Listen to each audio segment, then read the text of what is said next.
Welcome into the PFF NFL podcast. Steve Palazzolo back here with Mike Renner. And Mike, we've been working hard over here. We've been working hard on our draft board, which is now complete and over at ProFootballFocus.com. Set in stone.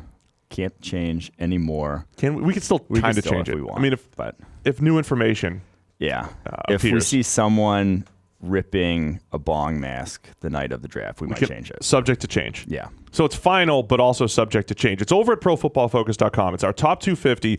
We also have the PFF Draft Guide 2.0 is out today, April 8th, which means if you have Edge or Elite, congratulations, you have it. You just have to go when we give the okay, which hasn't officially happened yet. Hey, it's up. You go download the new version. You'll see all of our positional rankings, and the big board will be in there. And a whole bunch of new players, data on FCS players. Yes. So we went back and we graded Nasir Adderley from Delaware, Kalen Saunders from Western Illinois. I'm like, all of a sudden, I'm blanking on names like you were.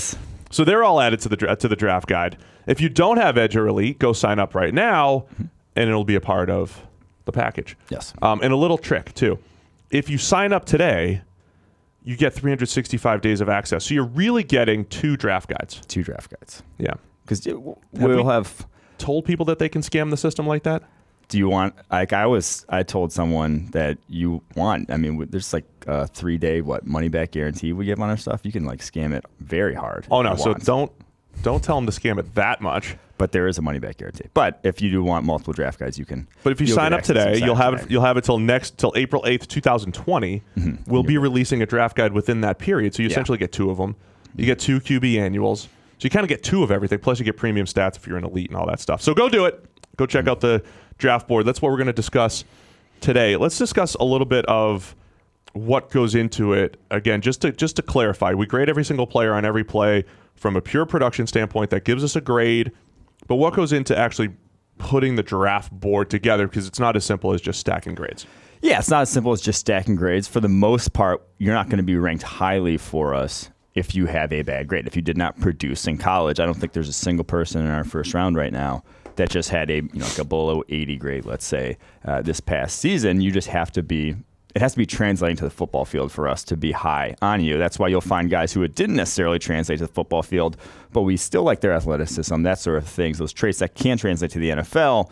Second round, third round, that's where Rashawn Gary is. Guys like Daniel Jones in the third, the grade's still not great, but we think there are traits there that are projectable. We're just not going to be as high on those guys. So from the grading standpoint, it's not just ranked by our, how well they produce in college. There are other factors that go in: their athleticism, size, how that translates to the NFL, who they were doing against. Did you just dominate bad tackles, or did you do it against guys who are going to be playing the NFL themselves? Yeah, the context is really key, and our numbers guys are doing a great job of helping us unlock some of that context. We're also seeing that the grade translates really strongly at some positions and just well but not great at other positions. So we, defensive line, we keep harping on, hey, if you're not producing in our system as a defensive lineman, it's a major red flag. That translates extremely well. There's certain pieces of quarterback play that we've been able to pull out from context type of pieces that we say, okay, we feel pretty strongly about quarterbacks translating. Players like cornerbacks are always tough to project.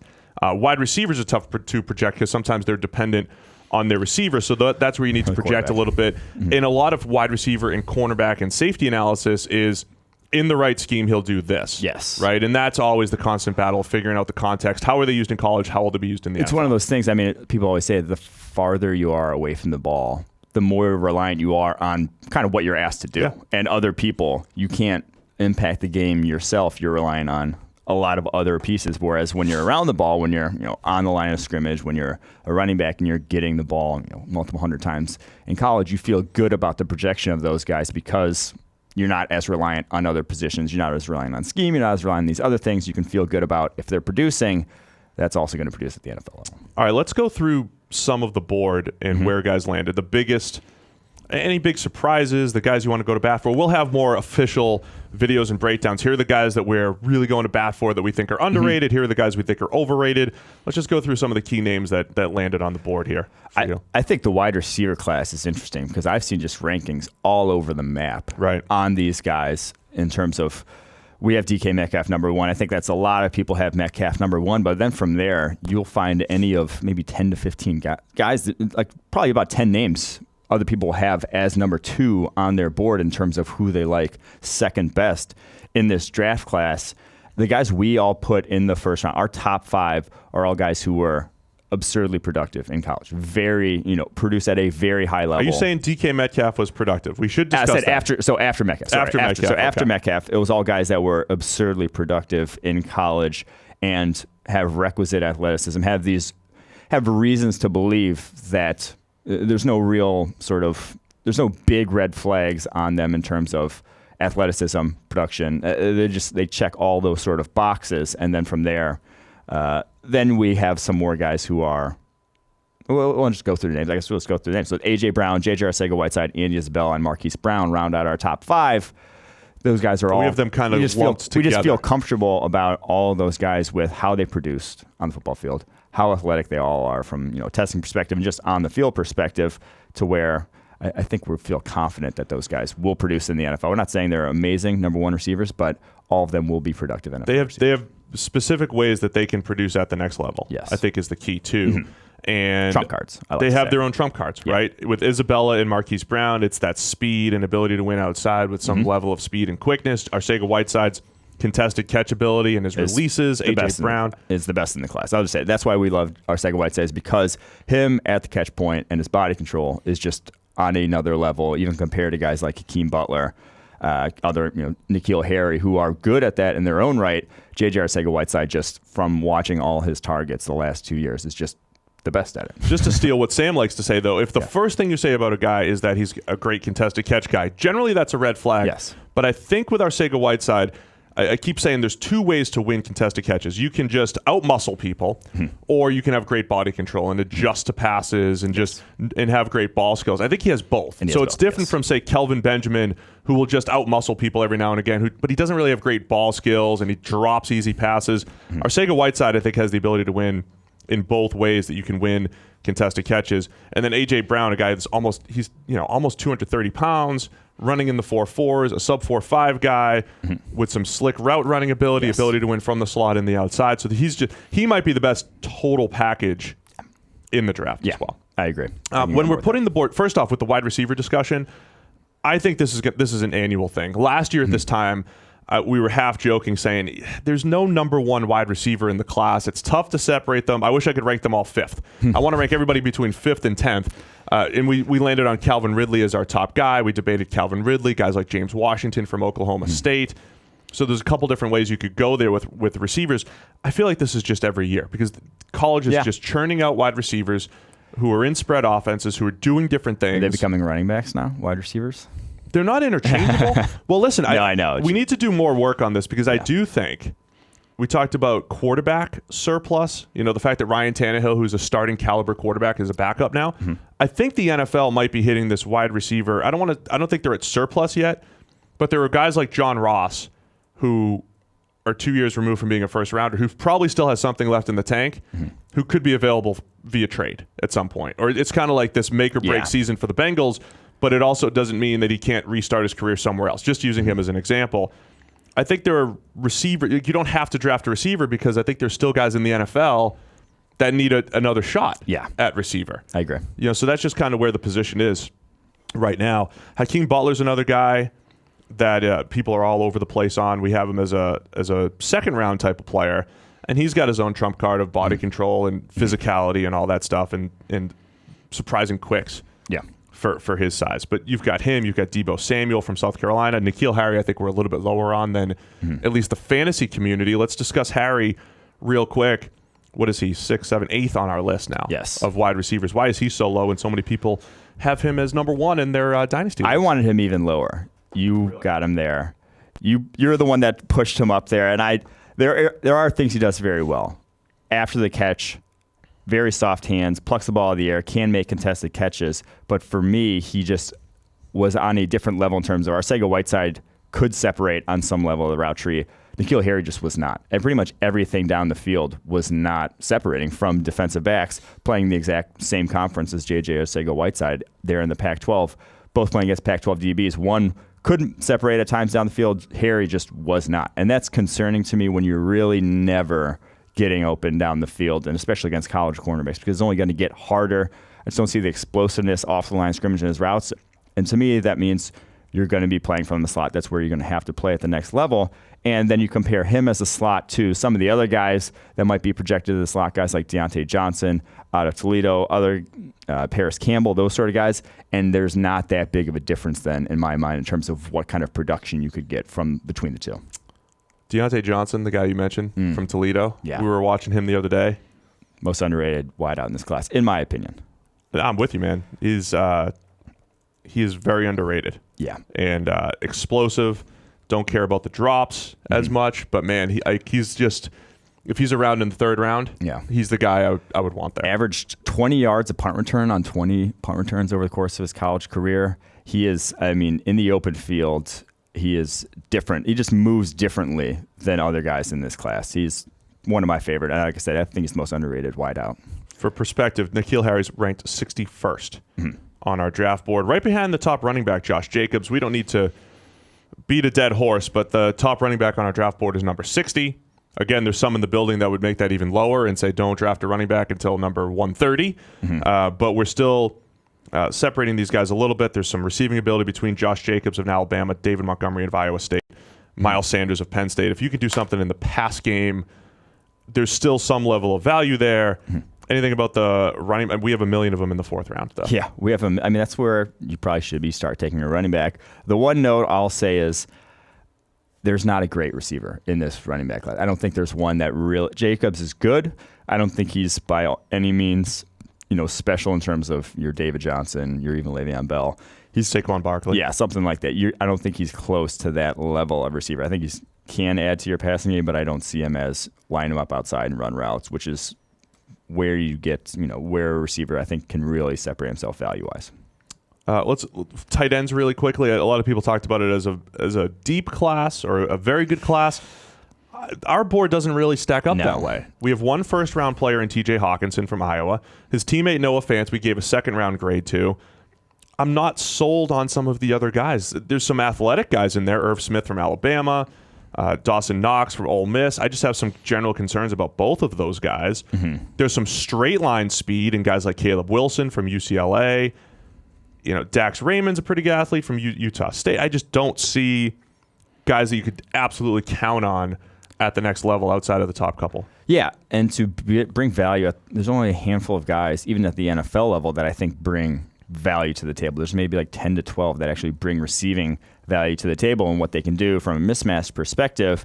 After probably Irv Smith, who's our fourth tight end, I just don't see guys being able to be that guy. And if you're not a mismatch from a receiving perspective at tight end, you're not worth the first 2-round pick, just in my opinion. If you're just a guy who is solid ball skills, can make the easy underneath routes, that to me is there's a lot of those guys in the NFL, and you're not really bringing anything to the table if you're not more than that. So that's what kind of separates, like Caleb Wilson from UCLA graded really well for us, and then you look at where his positive plays were. It was a lot of deep crossers behind the defense, great. But when he had a two-way go, I call it the Greg Olsen route, when he had to go beat a corner or a safety with a two-way go, he's really clunky in and out of his breaks. Yeah. Like, that's where I want my tight end to really separate and be a mismatch guy, not just be the guy that's kind of taking the scheme plays, so to speak. That was Caleb Wilson. Now, when he got the ball in his hands, he had some good speed and he could do something with it, but that screams of like a number 2 type of tight end. Yeah. A guy you could scheme open and then he could do some nice things. So that's where I don't think the class is as good as maybe other people think. Let's discuss O-line really quickly. We ended up with 5 first-round grades on offensive tackles and only 1 interior offensive lineman in our top 32. Yeah, and that might be a little misleading because I think a lot of people will pencil in Jonah Williams if they want, but Dalton Reisner and Cody Ford also as guys who are tackles to guard. Yep. So if you're drafting... If you would need an interior offensive line, this isn't saying, no, there's not any talent there. You're probably going to be ended up drafting Dalton Reisner or Cody Ford if you need a guard in this class really badly. So 5 guys, though, that we think offensive tackle, which I think might be the most we've ever called first-round grades on offensive tackle. So there is talent at the top of this tackle class, and then 5 more in the second round. I think it's one of the best tackle classes we've seen since we started our grading. Yeah, and we've been saying the whole time we've only got the 5 years of grading. It's like, are we just underrating tackles, or like why are we not finding good tackles? And I think it's really more the state of college football. The fact that there are guys that we've given 5 first-round grades to speaks to it is a good class there. And all these guys great pass protection grades this past season. Jonah Williams, Dillard, Taylor, Reisner, Ford, all very good in pass pro at tackle. Just to touch on quarterbacks really quick, we ended up with 3 first-round grades. Will Grier, kind of this borderline late first-round pick for us. There's a lot of rumors that Dwayne Haskins is now going to be QB4 off the board. That's a lie. You think it's a completely lying season? Screen. Yeah. Completely lying season right now. Yeah. A lot of rumors that Daniel Jones is going to go top 10-ish. We have a third-round grade on him. Just rumors of guys falling doesn't do it for me, because that takes that, if you say a guy's falling, that means like multiple. That means like your 5 teams have to agree that a guy's falling. It's something like that. If you pencil in, oh, hey, X team loves X player, I can more get on board, maybe think that's a real, reporting. But if a guy just rumors of a guy falling without any sort of actual substance behind it in terms of to be fair, happening. To be fair, this is like the week when you listen to the old crotchety scouts on Twitter and everything. They're like, listen, there's no draft boards built until the first week of April. So draft boards are being built. So they're being built, and that's why a lot of this news is coming out, I think. Now you're starting to get, okay, we've actually stacked the board. Oh, by the way, Daniel Jones is high, and this guy's there, and whatever. What my pet peeve, though, is when it's like, I talked to this one D-line coach about this one player, and I think the NFL's higher on him than everyone else. And it's like, you talk to 1/350th of the evaluators in the NFL. Yeah. And unless they're like, hey, I've talked to everyone in the NFL, here's what we think about this guy, then you're not That's what I'm saying. You're getting one opinion if a guy's supposedly falling. Yeah, it's interesting. And you're getting probably the same people in organizations talking.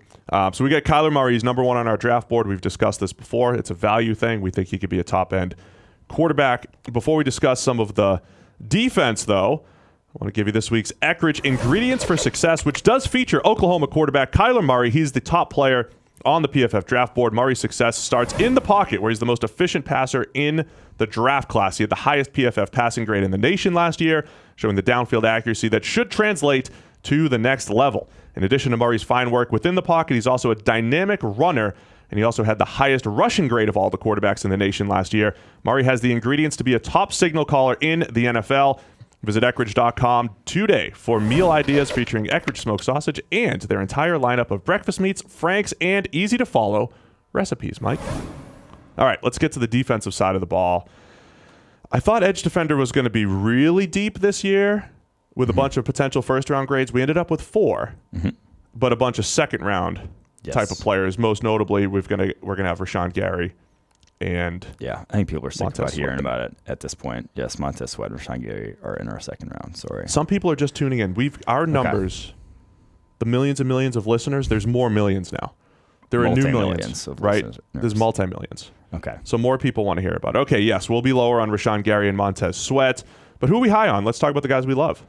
I mean, Nick Bosa, he's the dude. Like, he is the number 1 player, non-QB in this class. They just feel really good about him being the best player in this draft, not named, that plays the position. I think him and Quentin Williams also are you feel great about both. One might end up better than the other. I'm not going to tell you who. Like, I have no clue who will end up better. I just feel like they're both going to be exceptional NFL players, and so we'll lean towards the one in our system that's the more valuable position and the edge. So Nick Bosa, great. Josh Allen, exceptional grading. What he did in the SEC was Myles Garrett level, probably even better than Myles Garrett in terms of what we've seen in a single season. He just dominated, out-physicaled every tackle he faced pretty much in the SEC. So not a lot of questions there. He's not a complete player. He doesn't have nearly the refined pass rushing skill set that Bosa has, but he's what he can do athletically is just special. Even if he didn't test necessarily off the chart special, he reminds me of Khalil Mack in that way, where he just moves differently than what you'd think for a 6'5", 260-pound man. And I've written it up a couple times now, but would love to see him play a little coverage because of those movement skills. Watching him run with the running back on wheel routes, run with tight ends down the seam, and make pass. He had 4 pass breakups on only 20 targets last year. Yeah. So you're not drafting him for his coverage ability, but one of the few guys that you draft in the top 5 and say, I wouldn't just have him rush the passer. I would actually tap into that a little bit. Jerry Tillery, the other guy that we've pounded the table for, man, he just talk about moving differently, though. Some of these Christian Wilkins got a ton of hype, and you see Christian Wilkins who's been very productive for Clemson, he just doesn't have that same type of twitch and movement that Tillery does at almost 6'7", about 300 pounds. So he's quick with his hands and quick with his lower body to actually track down quarterbacks. Yep. You know, the more you watch Tillery, the more you should buy into him as a top 10 pick like we do. Yeah, I don't like the only difference between him and DeForest Buckner coming out a few years ago and why Buckner was, top 10 was because Buckner had 10 sacks. Tillery only had like 6. Like that 10 sack number really like pops out pops out to the eye. Right. And I think that's why Buckner, 6'7", whatever. Tillery tested out more athletic, grade wise was better for us. Like he deserves to be in that conversation that Buckner was back in the day. He's the guy we're really going to bat for. Again, interior defensive line, we've got 6 first-round grades. Lowest one, Dexter. The 2 Clemson guys rounding out our first-round grades, Christian Wilkins and Dexter Lawrence. Linebacker, it's the 2 Devons, White and Bush, as first-round type of players. Big drop-off, though, after those guys to Tavon Coney and Blake. That's why I think they'll both go pretty high. I think they both end up going top 15, top 16 because... Position scarcity. Yeah. Yes, definitely going to play a factor because the difference between him, those 2, and Coney, Cashman, there's a big gap. They're just much more talented football players. There's talk about the Bucs taking Devin White at 5. The Bengals want one of the Devons. It could be Bush at 11. So, yeah, and then it might not be a linebacker off the board for quite a while unless there's a surprise name that sneaks in there. The other rumors coming around, Dane Brugler from The Athletic had mentioned it might not be a corner off the board till number 25 or so. And so this is where we differ here. We put this board together using positional value, using the thought process that even if the corner's not Jalen Ramsey and not an elite corner, you still have to take shots at the position. It's so valuable. You should take multiple shots at them. So we push them up the draft board a little bit, but we also like these guys too. Byron Murphy from Washington, Greedy Williams from LSU, DeAndre Baker from Georgia, all bring slightly different things to the table. There are 3 first-round corners. Yeah, and a lot of the reason is because Murphy and Williams, we talked about it a lot, the scheme specificity for both of them, we feel very comfortable about Murphy in his own scheme translating and being a very good cornerback in his own scheme. Greedy Williams in a man scheme translating and being very good in that sort of scheme. We feel confident about both those projections. That's why we're saying, you're one of those 2 teams. You're drafting it. You're a team that runs a system like that. You're drafting the top 10. You should be willing to consider them because of how translatable their skill sets are to those specific sort of schemes. So we're talking about teams like the Steelers in the 20s could get a Byron Murphy who's a perfect zone corner. The Chiefs, is Greedy Williams going to be there for the Chiefs at the end of the first? If we're talking about all these guys dropping, or is DeAndre Baker going to be there? Some of these teams that really could use corners and good fits might get a steal. David Long is our number 4 corner, the guy from Michigan that we love. Movement skills, cut down on some of the grabbiness. And then safety, a big clump of them in the second round. Even late first into the second round, there's just a bunch of different guys, and it's going to be all scheme fit, usage patterns. So I think using the PFF draft guide to kind of break down their strengths and weaknesses, listening to our analysis as we break down the position groups on YouTube is going to be key to figure out what you're getting with all of those guys because they all bring something different to the table. Yes, Nasir Adderley, Darnell Savage in our first round, the Delaware and Maryland safeties, respectively, for their free safety ability, the ability to cover ground in the middle of the field. And then Taylor Rapp, Amani Hooker, Chauncey Gardner-Johnson round out our top 5, but they're all just vastly different players than those top 2 in terms of their more box safety, more slot coverage ability, more around the line of scrimmage guys. All right, so here's what we're going to do this week, Mike. This was a quick-hitting look at the draft board. We want you guys to get to ProFootballFocus.com to read the whole thing. It's top 250. We want you to grab the draft guide if you don't already have it. Edge and Elite. You get some extra detail on all these guys, over 600 scouting reports, including guys like Nasir Adderley. Like we said, we've got some FCS guys with full data sets in there now. Then we're going to go to the YouTube channel, do in-depth scouting profiles on these guys, which will be out this week. All of your top guys will get at least 5 minutes, 4 to 5 minutes, maybe more, in-depth breakdowns. And then we'll do our positional rankings over on YouTube as well. So all of that stuff's coming out. We want you guys to stick with us all week. PFF YouTube channel, ProFootballFocus.com, and, of course, get your Edge and Elite package. So we've been working hard, but we're not done yet, Mike. No, we still got 20 days, or 18 days? Feels like it's getting close. 2.5 weeks, but it's getting close, but we still got a lot more to get done prior. Believe the rumors or don't believe the rumors right now? Is it all lies? It's all lies now. All lies. It is officially lying season. Happy lying season to everybody. Appreciate you guys tuning in. We'll be back again on Thursday with another draft podcast. Like I said, ProFootballFocus.com, PFF YouTube channel. Stay there all week.